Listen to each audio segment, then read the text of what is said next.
Subscribe करें और bell दबाएं ताकि कोई खबर रह न जाए।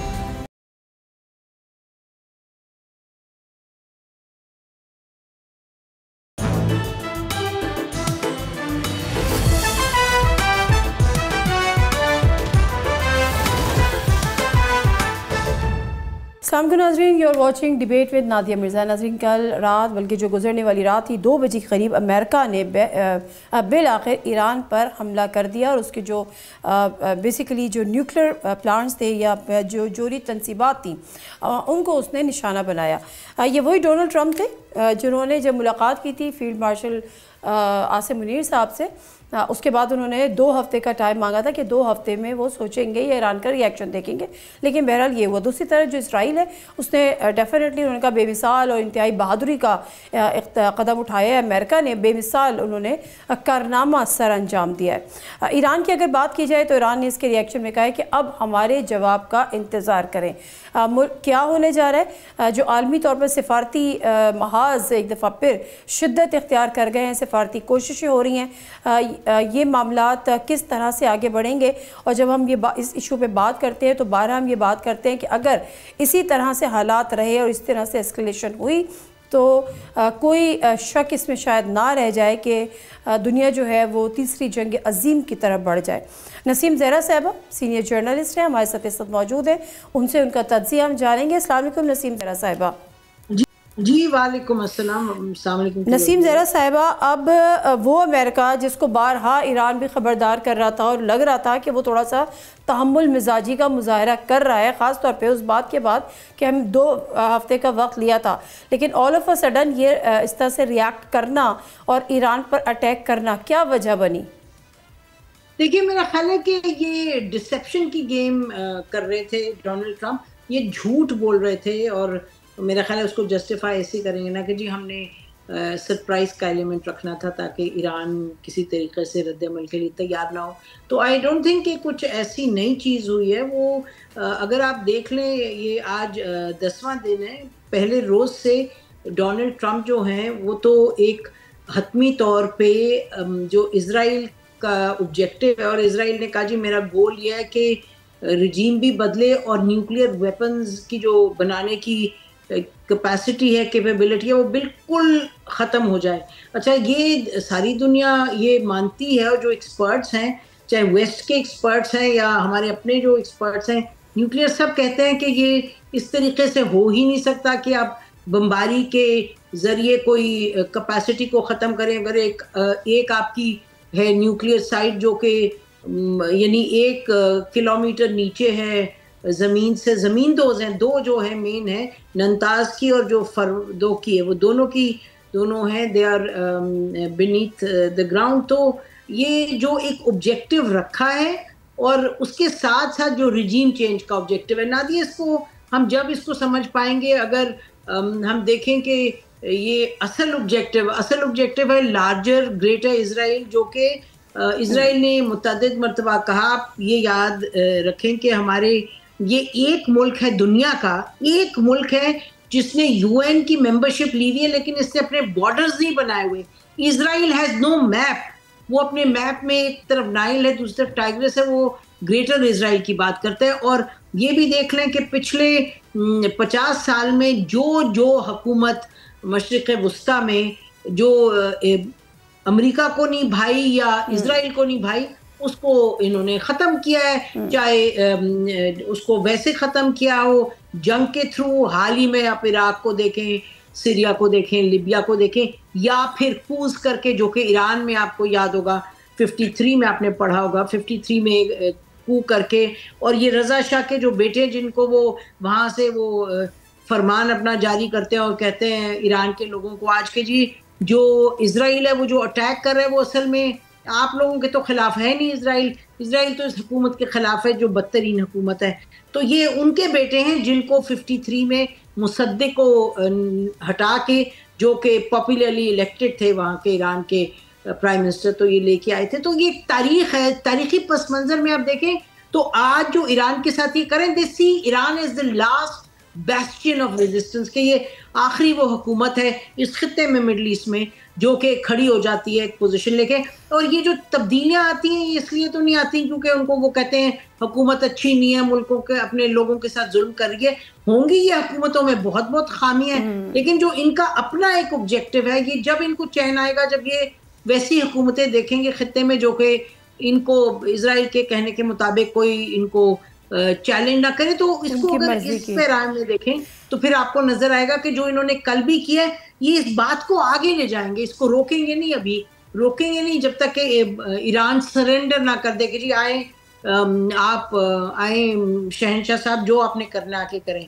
तो वो तो मेरे ख्याल होने नहीं लगा। अच्छा देखिए, हम जब भी बात करते हैं ना नसीम ज़रा साहबा के न्यूक्लियर जो उसका प्रोग्राम है वो ईरान सरेंडर करे, तो ज़ाहिर ईरान नहीं करेगा। हर तरफ से बात ये आती है कि अगर उसने करना होता तो फिर ये सारे गेम ही नहीं होती। लेकिन दूसरी तरह शुरू में आपको याद है रिजीम चेंज की भी बात हुई थी कि जी ईरान के अपने लोग उठ खड़े हों और इनके खिलाफ करें, तो क्या ये भी एजेंडे में शामिल है अमेरिका? ये बिल्कुल, ये तो जुबानी कह चुके हैं ना, मतलब कि ये कुछ भी नादिया गैस वर्क पे नहीं, कुछ भी इन्होंने तज्जिए पे नहीं छोड़ा। जो दो मोटी बातें, अच्छा न्यूक्लियर का जो आप कह रही है ना कि वो कह रहे हैं न्यूक्लियर को सरेंडर कर दे, न्यूक्लियर को कर दे, ये भी जी गिव अप पे। इसमें ये भी देख लें कि जो उनकी नेशनल इंटेलिजेंस की जो हेड हैं जिन्होंने तुलसी क्या उनका नाम है, इंडियन ओरिजिन की हैं, जिन्होंने बड़ी क्लियरली मार्च में कहा, दो बातें उन्होंने कही। एक उन्होंने कहा कि जो आयतुल्ला खामेनी हैं उन्होंने 2003 में जो फतवा दिया था कि आप ईरान जो है वो न्यूक्लियर वेपन्स नहीं बनाएगा, तो शी सेड ऑन रिकॉर्ड तुलसी गोबार्ड के उन्होंने उस बात पर कायम रहे हैं। अब आप देखें इतनी बड़ी बात अमेरिका की नेशनल इंटेलिजेंस एजेंसी की हेड कह रही हैं। और दूसरी बात उन्होंने की कि ईरान अभी 3-4 साल दूर है, 3 साल दूर है न्यूक्लियर बॉम्ब बनाने से। तो ये बात जो है ना, अच्छा फिर निगोशिएशंस भी हो रही थी। देखे ना जब अटैक हुआ है उससे 48 घंटे बाद तो निगोशिएशंस होनी थी अमेरिका की, और जो जारी थी निगोशिएशंस उनके साथ ईरान के साथ। तो what I am saying to you is कि आप इसको किसी भी तरफ से देख लेना तो आपको ये नजर आएगा कि ये असल जो बात कह रहे हैं ये वो तो नहीं है, क्यों बात तो असल कुछ और है। ये चाहते हैं कि तब्दीली हो, हुकूमत गिराई जाए और फिर ये अपनी मन की जो मर्जी की हुकूमत है उसको बिठाएं, और वो होने नहीं जा रहा, क्योंकि वही जो CNN पे BBC पे बैठे लंबी लंबी तमहीद बांध रहे थे 10 दिन पहले कि जी ये जो अब आप देखेंगे कि ये वहाँ लोग नाराज होंगे, गुस्से होंगे, वो निकल आएंगे। जाहिर है ईरान की अंदर इतने मामलात हैं, इक्तिसादी हैं, सियासी हैं, सब कुछ है, बड़ी एक्सट्रीम पे भी जाती है रजीम। तो वो इट्स नॉट कोई बहुत पॉपुलर हुकूमत तो नहीं है, लेकिन अब आपने पॉपुलर बना दिया। अब आपने जब इन पे जाके दागे हैं, मिसाइल्स दागे हैं और पूरी दुनिया को आपने उनके खिलाफ करने की कोशिश की है। और वेस्ट को तो देखें, आज अपने जो ईरानी थे फॉरेन मिनिस्टर, उन्होंने जो अपनी प्रेस कॉन्फ्रेंस की इस्तांबुल में, क्या कहा उन्होंने कहा कि I don't trust the West. कितनी बड़ी बात उन्होंने की। और फिर उन्होंने जर्मन चांसलर की बात की जिन्होंने 3 दिन पहले कहा कि we are very pleased that Israel is doing the dirty work for us. कोई हद है? ये तो जैसे कि कोई इंपीरियल लोग हैं और ये कोई मुसलमान कोई कमी है। तो इस तरह तो इनका ये रवैया रहा है, जब तक आप हमारे साथ नहीं है तो फिर हम आपको कमी बनाएंगे। तो ये जो हालत देखें ना, ये अगर आप हर चीज को देखें, लॉजिकली देखें, अब IAEA है जो ईरान तो सिग्नेटरी है टू IAEA, इजराइल जो है वो तो सिग्नेटरी भी नहीं है। उसके पास बॉम्ब्स हैं, उसको कोई पूछ रहा है? नहीं पूछ रहा। कौन है जिसने साबरा शितला में मैसेकर किया है? कौन है कि जिसने लेबनान की तबाही की है? कौन है जिसने इर्द गिर्द के मुल्कों में जुल्म फैला? ये तो हद है ना। अच्छा, तो मैं जो ईरान का पॉसिबल रिएक्शन हो सकता है जिस पर उन्होंने कहा है कि अब हमारे जवाब का इंतजार करें, उस पर बात करने से पहले एक ज़रा कोई मुझे इस पर रिस्पॉन्ड कीजिएगा कि ये जो अमेरिका के अंदर भी अब आया है थोड़ा सा बैकलैश के सदर ट्रम्प ने कांग्रेस की मंजूरी नहीं ली है, वहाँ के अपने लोग के आइन तोड़ने की बात कर रहे हैं, फिर कुछ तो थोड़ा सा और आगे गए कि इस पर इम्पीचमेंट भी हो सकती है। तो ऐसा कोई प्रेजिडेंट ट्रम्प की ऐसा कोई बैकलैश एक्सपेक्टेड है? जी मेरा ख्याल है, देखें इस वक्त दोनों मामलात है ना। एक तरफ तो जो जूइश ज़ायनिस्ट लॉबी है उसका कंट्रोल बहुत ज़्यादा है। अब क्या वो कंट्रोल इतनी तेज़ी से दूसरी तरफ जाएगा कि वो जो अभी पीछे आप देखें फ़लस्तीनियों का जो ये जेनोसाइड कर रहे हैं, और कभी 70 मरते हैं लोग, कभी 55 मरते हैं, क्योंकि वो खाने की तलाश में निकलते हैं तो ये इजरायली बमबारी करते हैं और उनको कोई पूछता नहीं। और ये डोनाल्ड ट्रंप ने 8 दफ़ा 6 या 8 दफ़ा यूएन सिक्योरिटी काउंसिल में पिछले कुछ महीनों में वीटो किया। क्या वीटो किया? कि ह्यूमैनिटेरियन एड के लिए रास्ता खोलो। तो मतलब कहने का कि ये इस हद तक कंट्रोल है ज़ायनिस्ट लॉबी का, इजरायली लॉबी का अमेरिका में। अब और आपने देखा स्कूलों के साथ किया, यूनिवर्सिटीज में क्या किया, जो खड़े हो गया फ़लस्तीन के लिए उसको निकाल दिया, वो लोगों को जेलों में बंद कर दिया। तो एक बड़ी अजब सी उनकी सूरत हाल रही है। लेकिन अब देखें, मुझे मुश्किल लगता है कि ये इस तरह करेंगे जो आप सवाल उठा रही हैं कि वो डोनाल्ड ट्रंप को इम्पीच करेंगे। मैं आपको ये बताऊं कि Donald Trump has gotten on to a very slippery slope. मुझे नहीं मालूम ये किधर रुकेगा रास्ते, क्योंकि ये किस तरह रुकेगा, क्योंकि ये ईरान तो नहीं रुकने लगा। आप ईरान के रिएक्शन की बात करिए। ईरान ने तो सॉरी मैं आपकी बात काट रही हूँ। ईरान की पार्लियामेंट में मंजूर कर लिया कि स्ट्रेट ऑफ हॉर्मज़ जो है उसको बंद करेगा। अब वो उनकी जो आला सिक्योरिटी अहदेदार है वो उसकी हतमी मंजूरी दे देंगे। इसके अलावा क्या पॉसिबल रिएक्शन हो सकता है ईरान का, और स्ट्रेट ऑफ हॉर्मज़ का क्या इम्पैक्ट होगा? देखिए, मैं आपको बताऊं, स्ट्रेट ऑफ हॉर्मज़ सीधी सीधी बात है। आप जानती हैं कि 30% से ज्यादा दुनिया का तेल वहां से गुजरता है। आपको पता है कि चाइना का 60-70% गुजरता है। तो ये जी, तो अगर ये इसको बंद करेंगे तो मुझे कोई शक नहीं इसमें कि कोई जो, जहाँ तक इनका ताल्लुक है अमेरिकन का और इजराइल का और जो वेस्टर्न ममालिक हैं, क्योंकि सबके सब दुम बने हुए हैं अमेरिका की। अपनी सोच इनकी वैसे भी आई थिंक एक बायस इनका है ईरान की तरफ, तो ये तो सब धावा बोल देंगे। तो ईरान ये समझता है, मतलब वो थ्रेट अपनी जगह है, लेकिन ईरान ऐसी मेरा ख्याल है अभी हरकत नहीं करना चाहता, कोई स्टेप नहीं लेना चाहता जिसके नतीजे में और भी इनके खिलाफ हो जाए लोग। अब तो मुमालिक खिलाफ हो जाए तो उसका the cost will be very high. कर तो सकते हैं, लेकिन उसके नतीजे में क्या होगा ये बड़ा सवाल है। दूसरा ये कि ईरान के पास ऑप्शंस, मसलन ये एक ऑप्शन ज़रूर है कि आपको मालूम है कि ईरान ने तो 8 साल इराक के साथ जंग लड़ी है।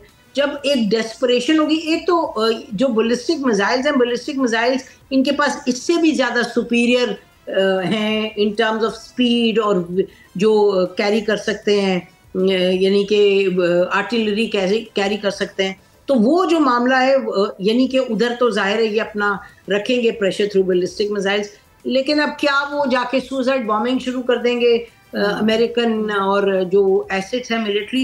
मेरा ख्याल है ईरान विल अवॉइड, आखिरी दम तक उसको अवॉइड करेगा।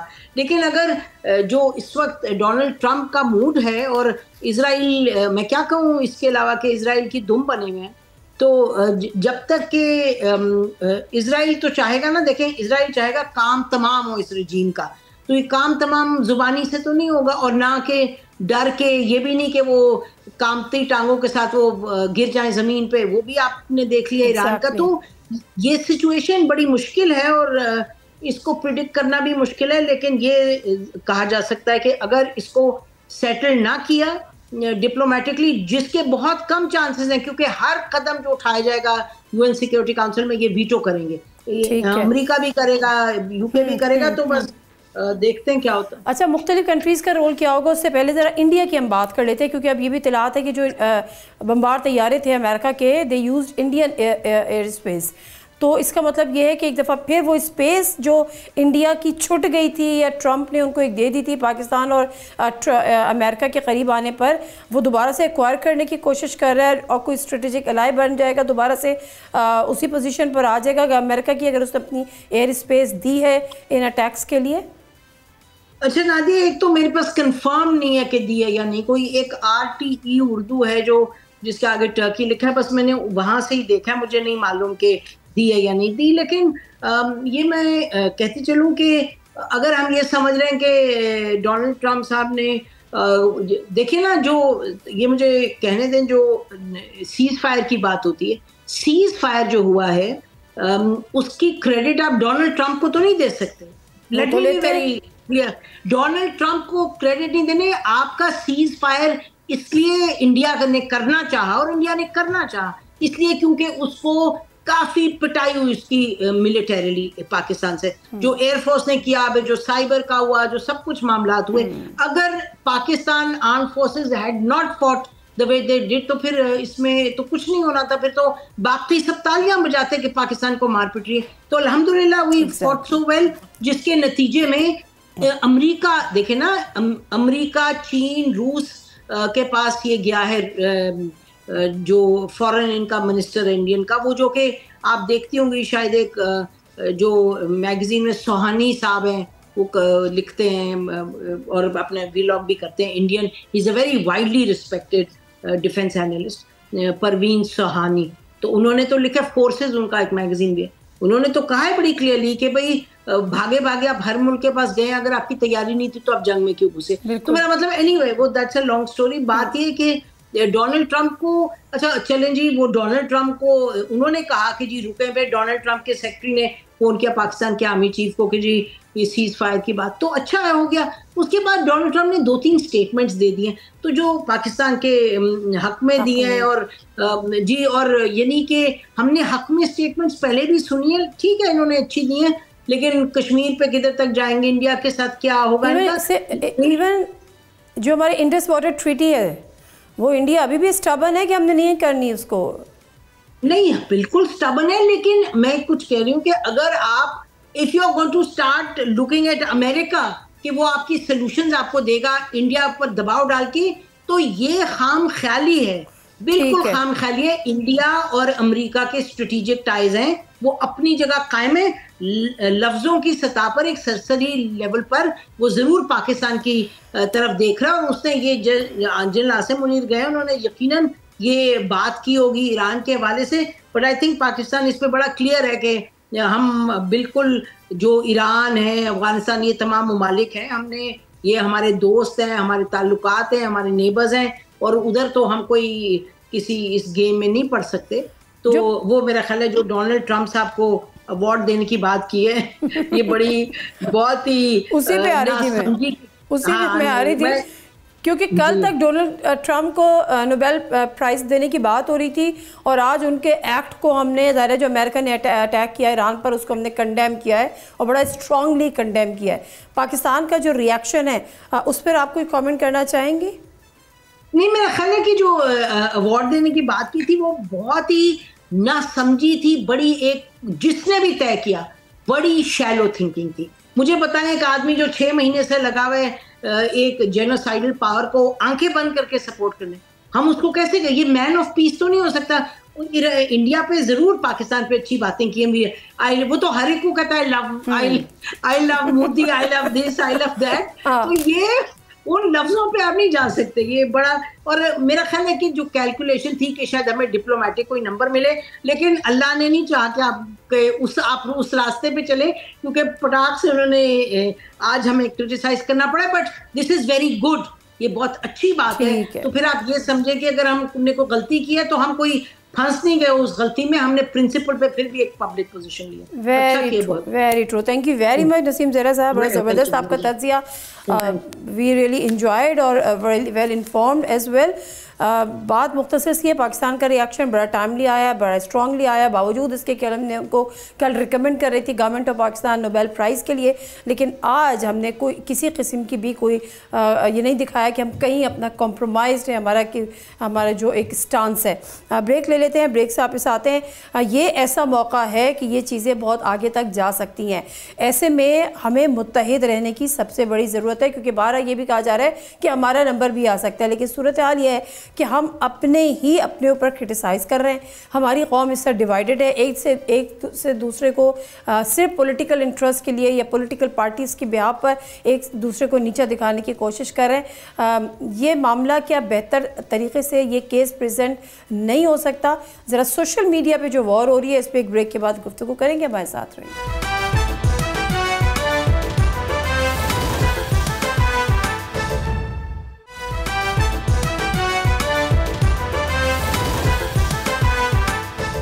जी नाज़रीन, प्रोग्राम में एक दफ़ा फिर आपको खुशामदीद कहते हैं।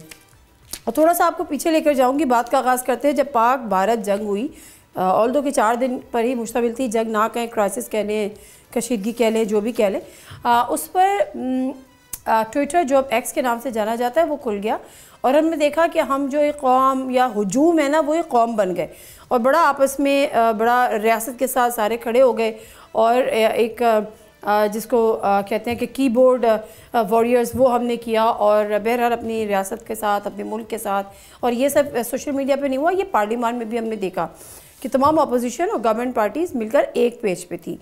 लेकिन जब इसराइल और ने अटैक किया ईरान पर तो फिर अचानक से एक दोबारा हमने वही चीज़ शो करनी शुरू कर दी। अब इस पर समझ में मेरे ख्याल बात का आगाज़ तब से हुआ जब इमरान खान साहब की ट्वीट नहीं आई और इसको लेके जो गवर्नमेंट थी यानी जो उनकी अपोजिशन पार्टीज़ हैं, मुखालिफ पार्टीज़ जो है उन्होंने इस पर शोर डाला और उसके बाद से वो दिन है और आज का दिन है दोनों जमातें एक दूसरे को या दोनों जो पार्टीज़ हैं वो एक दूसरे को कोई यहूदी एजेंट कह रहा है, कोई फला कह रहा है, कोई यहूदी लॉबी कह रहा है, कोई ये कर रहा है। तो ये मामला किधर जाएगा? और हम ऐसे जो नेशनल इशूज़ हैं जिसमें आज कल उनकी बारी है तो अल्लाह ना करे कल हमारी बारी भी आ सकती है, इस पर हम इकट्ठे क्यों नहीं है, यूनाइटेड क्यों नहीं है, इस पर ज़रा गुफ्तगू करेंगे। नईम पंजोता साहब हमारे साथ मौजूद हैं, सीनियर लॉयर हैं, पीटीआई से उनका ताल्लुक़ है। अस्सलाम वालेकुम नईम पंजोता साहब, बहुत शुक्रिया आपके टाइम का। हैदर नकवी साहब सीनियर जर्नलिस्ट हैं, हमारे साथ वो भी मौजूद हैं। अस्सलाम वालेकुम हैदर नकवी साहब, बहुत शुक्रिया आपके टाइम का भी। नईम पंजोता साहब आपसे इस बात का आगाज़ कर लेती हूँ, अगर आप मेरे इंट्रो से अग्री है तो ज़रा कमेंट इस पर कर दीजिएगा कि असल मसला ये हुआ कि इमरान खान साहब की ट्वीट नहीं आई। पहले तो पीटीआई कहने लगी कि जी चूँकि मुलाकात नहीं हो रही तो ट्वीट कैसे आएगी। अब जब चूँकि मुलाकात भी हो गई तो फिर भी ट्वीट नहीं आई तो फिर ज़्यादा क्वेश्चंस रेज होने लगे, आईब्रोज भी रेज होने लगी। इसका क्या जवाब है आपके पास? देखिए मामला क्या है, मामला ये है कि इस वक्त सूरत हाल अमेरिका ने ईरान के ऊपर सुबह अटैक किया है और उस टाइम से लेकर अभी तक नवाज़ शरीफ, मरीम नवाज़, शहबाज शरीफ, बिलावल, किसी एक बंदे की तरफ से एक ट्वीट भी मज़म्मती नहीं आया कि खाली ये कह दें कि आपने रियासती दहशतगर्दी की है। कहने को तो हम मुस्लिम मुल्क हैं और ईरान का हम साथ दे रहे हैं, मजम्मत भी हम कर रहे हैं, लेकिन इनके अपने अकाउंट्स कहाँ हैं, ये कहाँ खामोश हैं। मुबारकबातें देनी हो तो आप मोदी को देते हैं जी, मुबारकबातें देनी हो तो आप ट्रंप को देते हैं। नोबल प्राइज़ के हवाले से कोई अभी स्टेटमेंट दे दें कि अभी देना है या नहीं देना। मैं थोड़ी देर पहले देख रहा था कि फ़ैसला यही हुआ है कि नोबल प्राइज़ जो है वो बिल्कुल देना है, उसकी कोई वापसी नहीं है। किस बात का नोबल देना है? उन्होंने क्या अमन के अंदर रोल अदा किया है? इस वक्त पाकिस्तान को फ्रंट फुट पे जो है वो आके खेलना होगा, लड़ना होगा, बिल्कुल उनका साथ देना होगा और ये जो नोबल प्राइज़ का इन्होंने ऐलान किया उसको वापस लेना होगा। अच्छा, ये तो नोबेल प्राइज मिलेगा नहीं मिलेगा ये तो फिर एक अलग थोड़ी सी डिबेट है, लेकिन मैं आपकी बात से ये समझ रही हूँ कि चूंकि नवाज शरीफ ने नहीं किया और चूंकि शहबाज शरीफ ने नहीं किया और चूंकि जरदारी ने नहीं किया और चूंकि बिलावल ने नहीं किया इसलिए इमरान खान ने नहीं किया, तो आप तो इमरान खान साहब को एक अलग कैटेगरी में नहीं फिक्स करते। मैं तो आपके सवाल से ये समझ रहा हूँ कि जैसे अमेरिका ने इस वजह से जो है वो हमला किया है क्योंकि इमरान खान के ट्वीट के अंदर जो है वो इसराइल के ख़िलाफ़ मौक़िफ़ नहीं आया। उनका बड़ा वाज़ेह मौक़िफ़ है इसराइल के भी ख़िलाफ़ के क़ायद-ए-आज़म मोहम्मद अली जिन्ना ने इनकार किया और कहा कि हम इसको रियासत तस्लीम नहीं करते। नंबर 3, मोदी के ख़िलाफ़ उन्होंने खुल के बात की, नवाज़ शरीफ का ट्विटर अकाउंट दिखा दें कि कहीं पर नवाज़ शरीफ की तरफ से कोई एक स्टेटमेंट भी आई। नंबर 4 बात यह है कि आज अगर इमरान खान वज़ीर आज़म होते और वो अमेरिका के अंदर होते और इसी तरह से जो है अटैक जो है अमेरिका करता और नोबेल प्राइज का भी उन्होंने जो है वो अनाउंस किया होता तो फौरन यहाँ से एहतजाज होने थे, जुलूस निकले थे कि इमरान खान इसराइल का एजेंट है, अमेरिका के साथ मिला हुआ है। लेकिन इनसे भी पूछिए ना कि जब से ये हमला हुआ है कोई आपने एहतजाज किया है, कहीं पर बात की है, कहीं पर डोनाल्ड ट्रंप को ललकारा है? नहीं ललकारेंगे क्योंकि इनके इंटरेस्ट है, इनके कारोबार है। पंजोता साहब थोड़ा सा मौका दे दे, मैं पूछ रही हूँ हैदर नकवी साहब, अब इनके जो इनका रिस्पांस है वो ये है, एक तो नोबेल प्राइज़ को लेकर वाकई ये वैसे तो समझ नहीं आता कि मतलब वो पैलेस्टाइन में जेनोसाइड कर रहे हैं पैलेस्टीनियंस की, गाज़ा में जो हालात हैं, फिर ईरान पे भी अब उन्होंने अटैक कर दिया, पहले भी जो ट्वीट्स थी बर्बाद हो जाएगा ईरान, तबाह हो जाएगा ईरान, और फिर हम नोबेल प्राइज़ कर रहे हैं। लेकिन उससे भी हटकर ये जो ट्विटर पे और एक्स पे और सोशल मीडिया पे एक दूसरे को एक तो नीचा दिखाना होता है ना, आप करें, लेकिन ये जो यहूदी लॉबी का एजेंट और फला गद्दार और ये गद्दार, ये जो फतवों का सिलसिला शुरू हो गया है, इस पर क्या कहेंगे आप? देखें, पहले तो मैं नईम साहब को सलाम करता हूँ और मैं इससे पहले कि इसका तफसीली जवाब दूं, एक सवाल पूछना चाहता हूं बड़ी माजरत के साथ। नहीं भाई, क्या आप बताना चाहेंगे मुझे कि जो यूक्रेन पे रूस ने हमला किया वो इमरान खान साहब की मर्जी से हुआ था? आप अपनी बात मुकम्मल करें, मैं जवाब दे नहीं, मैंने कर ली, मेरा सवाल हो गया। इमरान खान साहब की मर्जी से हुआ था? नहीं, आप होस्ट नहीं है, मैं जिस वक्त मेरी मर्जी होगी मैं जवाब दे लूंगा, आप अपनी बहस कीजिए। क्या इमरान खान साहब जब रूस गए थे और यूक्रेन पे हमला हो गया तो उनकी मर्जी से हुआ था? नकवी साहब आप ये जवाब दीजिए कि जो इस वक्त अमेरिका ने अटैक किया है, ठीक है जी, ईरान के ऊपर, नहीं तो आप सवाल कर सकते हैं तो मैं भी कर सकता हूँ ना। जो इस वक्त की सूरत हाल है आप उस पर बात कीजिए, मैं उस पर भी जवाब दूंगा। आप ये जवाब दीजिए कि जो अमेरिका ने हमला किया ईरान के ऊपर, ठीक है जी, उसके ऊपर जो है क्या खामोशी इख्तियार करना सहूलतकारी नहीं है? ऐसे नहीं होता। अच्छा एक सेकंड, फलानी जगह पर बताएं कि इमरान खान ने ये कर दिया। अच्छा आप मौका क्लियर रखते हैं, मैं उनकी बात कंप्लीट कर लूं तो फिर मैं आपकी तरफ आती हूं। पंजोता साहब एक सेकंड, फलस्तीन के साथ खड़े हैं, हम अमेरिका के इस सारे वाक़े की मजम्मत करते हैं। बहुत अच्छी बात है, बहुत अच्छी बात है। नोबेल प्राइज का जो इन्होंने ऐलान किया। अच्छा एक सेकंड, मैं जरा नोबेल प्राइज की बात कर लेती हूँ ना सर। एक सेकंड पंजोता साहब, एक सेकंड, नोबेल प्राइज पे बात कर लें। छोड़े ईरान पर हमला हुआ तो कौन गया था और यूक्रेन पे हमला हुआ तो कौन गया था, जरा नोबेल प्राइज पे बात कर लें। फिर असल में तो मुझे सोशल मीडिया की वॉर की बात करनी है, ये जो सोशल मीडिया वॉरियर्स बैठे हैं। आई है, देखें नादिया, देखें जो नोबेल प्राइज की नॉमिनेशन आई है पाकिस्तान की तरफ से खैर सगाली के तौर पे आई है, और उस वक्त तक अमेरिका ने ईरान पे एक तो हमला नहीं किया था, पहली बात। ठीक और है। दूसरी बात ये कि नोबेल प्राइज जिस कॉन्टेस्ट में दिया गया है वो कॉन्टेस्ट ये है कि इंडिया और पाकिस्तान की जो जंग थी उसको रुकवाने में ट्रंप ने एक इंतहाई अहम नबी साहब ये बताइए कि क्या अमेरिका का किरदार जो है फलस्तीन के खिलाफ नहीं था? नहीं, आप मुझे भी जवाब दे, बात अगर मुकम्मल कर ले तो फिर मैं आपकी तरफ आ जाती हूं। नहीं थी इजराइल की फलस्तीन के खिलाफ, उस वक्त क्या ये अटैक नहीं हो रहे थे? तो उस वक्त नोबेल प्राइज क्यों दिया गया? क्या नोबेल का काम किया उन्होंने? बताइए। बोलने तो दें। मुझे नहीं पता आपने क्या बोला क्योंकि आवाज आपकी बड़ी कम आ रही थी, लेकिन मैं जो बात कर रहा हूँ वो ये है, मैं ये कह रहा हूँ जो ट्रंप को नोबेल पंजोता साहब उनकी बात अगर मुकम्मल हो जाए तो सर मैं आपकी तरफ दोबारा आती हूँ। ऊपर अटैक किया और अटैक किए जा रहा है, फलस्तीन के हमारे मुसलमान भाइयों को शहीद किया जा रहा है और अमेरिका ने खुल के उनकी सपोर्ट की है। तो उस वक्त कौन सा ऐसा था कि अमेरिका सपोर्ट नहीं कर रहा था? किस बात का नोबेल प्राइज आप दे रहे हैं? देखिए, पहली चीज तो मैं एक बात मैं आपको बताना चाहता हूं कि ये जो रियासतें होती हैं ना, ये सिफारतकारी पे चलती हैं। दुनिया में जितनी भी रियासतें हैं वो सिफारतकारी पे चलती हैं। आप मुझे ये ना बताइए, हम मुसलमान हैं, कलमा हक बुलंद करने वाले हैं, आजाद कौम में, हम गुलाम नहीं है। ये कोई तरीकाकार नहीं है। तुम कोई क्या नफसियाती मरीज हो? सवाल भी पूछते हो, नफसियाती मरीज तुम हो, नफसियाती मरीज तुम हो, और गद्दारों वाली बात ना करो। गैर मुस्लिम तुम हो, गद्दारों वाली बात तुम कर रहे हो। पाकिस्तान का मौकफ जो है वो बड़ा क्लियर है पाकिस्तान की अवाम का। हम बेवतन पाकिस्तानी हैं, हम गद्दार नहीं हैं, हम इसराइल के एजेंट नहीं हैं। इसराइल के एजेंट और उनके सहूलतकार इधर बैठे हैं। हैदर नकवी, तुमने कौन सा जाकर एहतजाज किया है इसराइल के खिलाफ? अमेरिका के खिलाफ कोई झंडा ही दिखा दिया तुमने। यहाँ आकर चमचागिरी करके आप समझते हैं कि आपको मेडल मिल जाएंगे। हमें नहीं पता कि आप लोगों को किन्होंने भिजवाया हुआ है। जो हक के साथ खड़े रहे इमरान रियाज जैसे लोग, वो आज बाहर बैठे हुए हैं। पंजोता साहब मेरी बात सुन लें, आप प्लीज मेरी बात सुन लें। मैंने आपसे प्रोग्राम का आगाज किया, आपको पूरा मौका दिया बोलने का, आपने अपना पूरा टाइम लिया, फिर मैं इनकी तरफ गई। अब इनको भी बोलने का मौका दे दे। नहीं, आपने उनसे सवाल किया तो मुझसे सवाल करने की जरूरत उनकी कैसे हुई? नहीं, जरूरत की बात नहीं है। आपके पास ये राइट है कि आप कहें कि मुझे नहीं जवाब देना, खत्म हो गई बात। लेकिन जरूरत कैसे हो ये थोड़ा सा मैंने 2 दफा कहा, आपने दरमियान में इन्वॉल्व, आप दरमियान में इन्वॉल्व हुई। मैं आपकी तरफ आऊंगी और आपको पूरा मौका दूंगी बात करने का। आप अपनी बारी पे जितना टाइम लेना चाहें आप जरूर बोलिएगा, ठीक है? Thank you sir. जी हैदर नकवी साहब अपनी बात कोई कंप्लीट करें।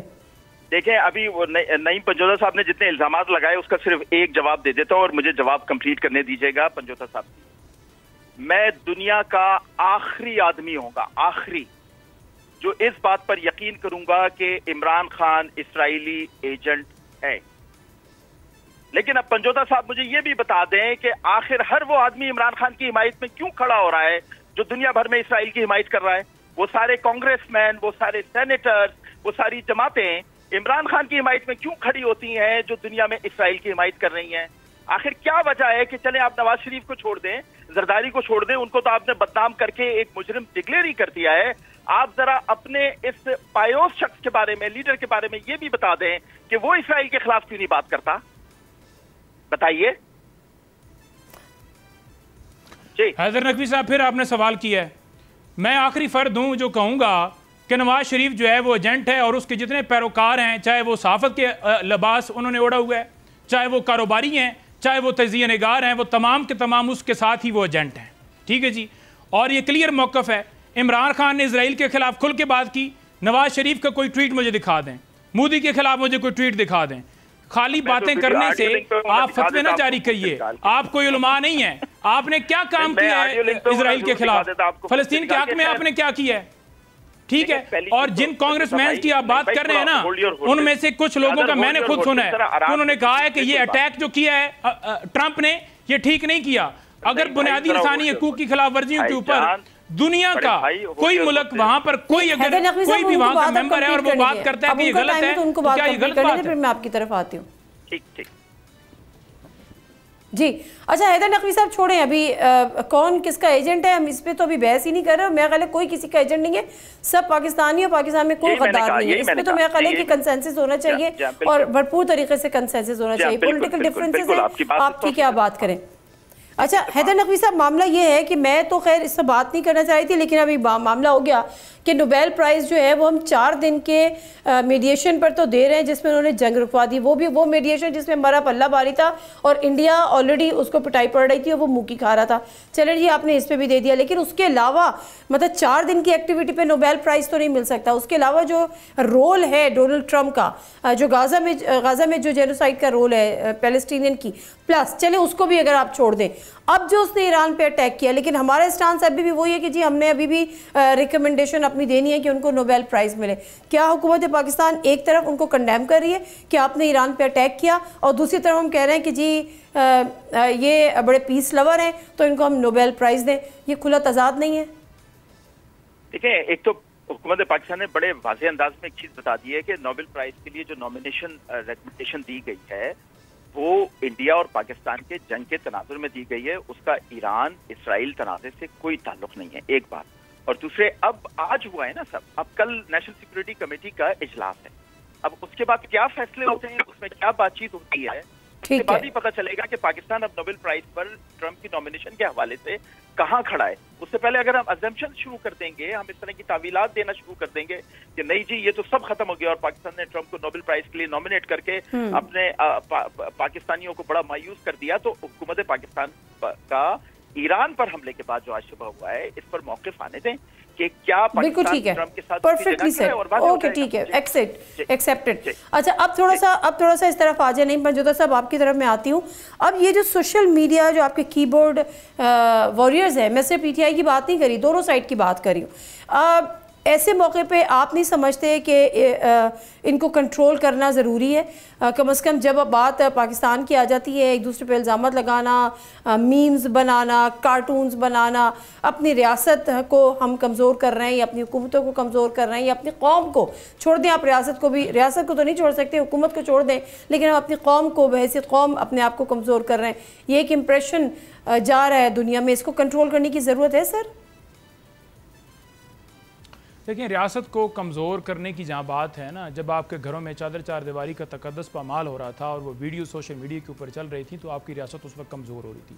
जब आपके मुल्क के अंदर सुप्रीम कोर्ट ने यह कहा कि 90 दिन के अंदर इलेक्शन करवाएं तो आपने नहीं करवाए, तो रियासत उस वक्त आपकी कमज़ोर हो रही थी। जब आप के सुप्रीम कोर्ट या हाई कोर्ट्स के जजेस फैसला देते हैं, उनके ऊपर अमल नहीं किया जाता, तब आपकी जग अंसाई होती है और आपकी रियासत कमज़ोर होती है। जब आपके मुल्क के अंदर फ्री एंड फेयर इलेक्शन नहीं होते, धांधली की जाती है, हारे हुए लोगों को जितवा दिया जाता है, तब आपकी रियासत कमज़ोर हो जाती है। और हम जो बात करते हैं पाकिस्तान के मसाइल की बात करते हैं, अगर हम भी बात ना करें तो फिर हम कोई भेड़ बकरियां हैं कि जो मर्जी है आप करते रहें, जो मर्जी दिल है आप हमारे ऊपर सितम। हम एक आज़ाद कौम है, हमारे मुल्क जो है उस हमारी रियासत जो है पाकिस्तान ला इलाहा इल्लल्लाह के ऊपर बुनियाद है उसकी, ठीक है जी। तो जब हम खुद ही आज़ाद ना हो, हम बात ही ना कर सकें, तो ये कैसी आज़ादी, कैसी जमहूरियत, कैसी आपको बुनियादी इंसानी लेकिन नहीं मौजूदा साहब, कोई ऐसी प्रोटेक्शन नहीं जो आपने अभी जी एक पूरा गिनवाया, एक सीरीज ऑफ इवेंट्स कह ले, इंसिडेंट्स कह ले, जो हुए हैं, हकीकतन हुए भी हैं बहुत से, लेकिन उसके बावजूद जब इंडिया पाकिस्तान जंग हुई थी तो साथ दिया था उस वक्त आपने रियासत का, कमज़ोर नहीं होने दिया था आपने रियासत को। सवाल मेरा ये, इन तमाम इस पूरी सीरीज के बावजूद किया था। फिर मान लें और मान भी लिया गया कि जिस तरह सोशल मीडिया ने तमाम जमातों ने रोल अदा किया वो खराज तहसीन है। तो आप फिर मान लीजिए ना कि बिल्कुल हम मुहिब वतन पाकिस्तानी हैं, पाकिस्तान तो आप तो मुहिब वतन पाकिस्तानी ही कहते हैं, कौन आपको कहता है कि आप मुहिब वतन नहीं है? पूरी दुनिया के तमाम मुआशरे जो है एहतजाज करते हैं जब कोई गलत काम होता है। कोई भी कौम जो है जब उसका ज़मीर ख़त्म हो जाता है, उसकी आवाज़ बिल्कुल बंद हो जाती है, तो उस वक्त जो है वो उस टाइम के ऊपर कौमें जो है तबाह हो जाती हैं। जब अच्छा। आपके अंदर ज़मीर जिंदा हो, आप इंसान हैं, अल्लाह ताला ने आपको रूह दी है, अल्लाह ताला ने आपके अंदर सांस फूंकी है, आप सांस ले रहे हैं, खाना खा रहे हैं, एक मसला है ना, एक मसला। अच्छा चले, उस वक्त आप गलत के ऊपर बात ना करें तो फिर आप उसे जानवर कहेंगे ना, आप ये तो नहीं कहेंगे कि इंसानों का माशरा है। ठीक है हैदर नकवी साहब, मामला क्या है? मामला ये है कि पाकिस्तान की एक पोजीशन है इन चीज़ों को लेकर, यानी पाकिस्तान ईरान को सपोर्ट कर रहा है। इंडिया जो हमारा दुश्मन है, हमने हाल ही में उसे जंग जीती है, वो डेफिनेटली ईरान को सपोर्ट नहीं कर रहा, वो इजराइल को सपोर्ट कर रहा है। अब हमारी तरफ से जो एक्स पे पोस्ट होती हैं या फेसबुक पे पोस्ट होती हैं, जो अपनी ही रियासत को या अपनी हुकूमतों को गालियाँ दे रहे होते हैं, वो इंडियन मीडिया जो है वो उसको एक्सपोज भी कर रहा होता है, उसको हमें एक्सप्लॉइट भी इन तरह से इन चीज़ों को कर रहा होता है, इस्तेमाल भी कर रहा होता है, ग्लोरीफाई कर रहा होता है एक तरह से। तो उसका कोई हल है या आपको लगता है कि ठीक है जी, चूंकि हम आज़ाद शहरी हैं तो लेट इट गो? देखिए नादिया, बात यह है कि हम एक दौरे जाहिलियत में रह रहे थे और हम पढ़े लिखे भी नहीं थे। फिर एक ग्रोह आया पाकिस्तान में जिसने हमें बताया कि फौज को गाली देना मुल्क दुश्मनी होती है। फिर एक ग्रोह आया पाकिस्तान में जिसने कहा कि अगर अदालतों से खुद को मासूम साबित कराना है तो अदालत जाओ और सबूत दो। फिर एक ग्रोह आया जिसने कहा कि अगर आप हुकूमत के फैसलों के खिलाफ खड़े होते हैं तो आप मुल्क दुश्मन है। हमने ये कहना करना सीख लिया। जब हमने ये कहना और करना सीख लिया तो ग्रोह पीछे से निकल गया। अब वो कहता है फौज को गाली दोगे तो इसका मतलब है तुम रियासत के साथ खड़े हो। वो कहता है अदालतों को गाली दोगे तो इसका मतलब है तुम रियासत के साथ खड़े हो। वो कहता है तुम हुकूमत को गाली दोगे तो इसका मतलब है तुम रियासत के साथ खड़े हो। तो अब ये ग्रोह हमें बताए कि वो तब गलत थे या आज गलत है, एक बात। और अगर आप मुझे ये कहें नादिया कि आप हैदर नकवी साहब, आप तो नईम पंजोता साहब के बहुत बड़े दुश्मन हैं, और नईम पंजोता साहब मुझे बोले नहीं हैदर नकवी मेरा भाई है, आप गलत कह रही हैं, तो फिर इसका मतलब है आप गलत हुई ना। ईरान तो बड़ा पाकिस्तान का शुक्रगुजार हो रहा है, अपनी पार्लियामेंट में भी शुक्रिया अदा कर रहा है, ईरानी वजीर खारजा इसहाक डार के साथ घंटों की मीटिंग्स कर रहे हैं, उनका खैर मकदम कर रहे हैं, उनका शुक्रिया अदा कर रहे हैं टर्की के अंदर। लेकिन एक ग्रोह है जो यहाँ कहता है नहीं हमने तो ईरान के साथ बड़ी ज्यादती कर दी, हमने तो ईरान को बिल्कुल ही अकेला छोड़ दिया, अब हमें लड़ना होगा, अब हमें मरना होगा। तो भाई आपको किसने कहा है कि जब ईरानी हमारा शुक्रिया अदा कर रहा है, ईरानी हमारा दोस्त है, ईरानी हमारा एहसानमंद हो रहा है, तो आप कहां से आ गए बेगाने की शादी में अब्दुल्ला दीवाने? जरा पता तो चले। जो इंडिया अपना नैरेटिव पूरा एक बिल्डअप करता है, वो पाकिस्तान के लोगों को इस्तेमाल करता है और फिर वो डोजियस की शक्ल में लेकर आता है। उसमें जो इस्तेमाल होते हैं उनका ताल्लुक पीटीआई से, चूंकि वो इमरान खान के हक में ट्वीट्स करते हैं। योर रिस्पॉन्स है नादिया, जब पाकिस्तान के जो इनके जो हैं वो सरबराह हैं, वो जब बात करते हैं ना कि पाकिस्तान जो है वो इतने सालों से दहशतगर्दी की जो है वो पुष्टपनाही कर रहा है, सहूलतकारी कर रहा है, तो इंडिया भी चलाता है और बाकी दुनिया भी चलाती है। तो क्या उनके ख़िलाफ़ आज तक कोई कार्रवाई हुई?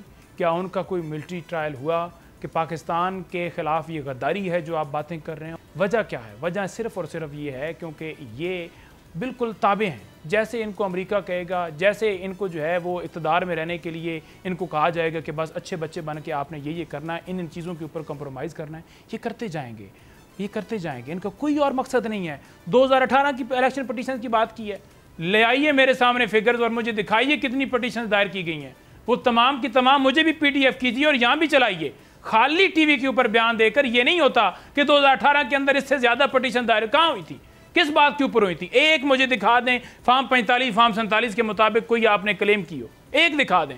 यहाँ तो डब्बे उठाकर ले जाते रहे। आपने कहा जी कि फ्री एंड फेयर इलेक्शन हुए, पुलिस ने जाकर धावा बोल लिया, बाकी इदारों ने जरगोमाल बना लिया। मैं खुद गया इलेक्शन कमीशन जो RO बैठा होता है उसके सामने कि मेरा सर्टिफिकेट लीजिए, उसने कहा जी नहीं आप सुप्रीम कोर्ट का फैसला आ गया, आप जाइए, आपको मैं आज़ाद डिक्लेयर करता हूँ। और उसके बाद जो हुआ वो पूरी दुनिया ने देखा। हमारी पटिशन हमारी पिटीशन अभी भी इल्तवा का शिकार हैं। इलेक्शन कमीशन के जो इलेक्शन एक्ट है उसके मुताबिक 180 दिन के अंदर पिटीशन डिसाइड होनी होती है। आपने इलेक्शन एक्ट के अंदर तरमीम करके अपनी मर्जी के जज बिठा दिए, वो फैसला ना हो, वो इंसाफ पाकिस्तान की आवाम को ना मिले। अगर ये कोई बात करता है, बहुत शुक्रिया आपके टाइम का, हैदर नकवी टाइम का बहुत बहुत शुक्रिया। बात यह है कि मुझे लगता ये है कि आने वाले दिनों में बड़े अरसे बाद, भले जंग के दौरान ही सही एक्स पे से पाबंदी हटी थी, लेकिन जो जिस किस्म का कंटेंट दोबारा से क्रिएट हो रहा है, तो लगता ये है कि आने वाले वक्त में इस पर हम दोबारा उस पर पाबंदी शायद लग जाए। शायद उस वक्त का हमें इंतज़ार करना पड़े। नादिम मिर्ज़ा को इजाज़त दीजिए, अल्लाह हाफ़िज़।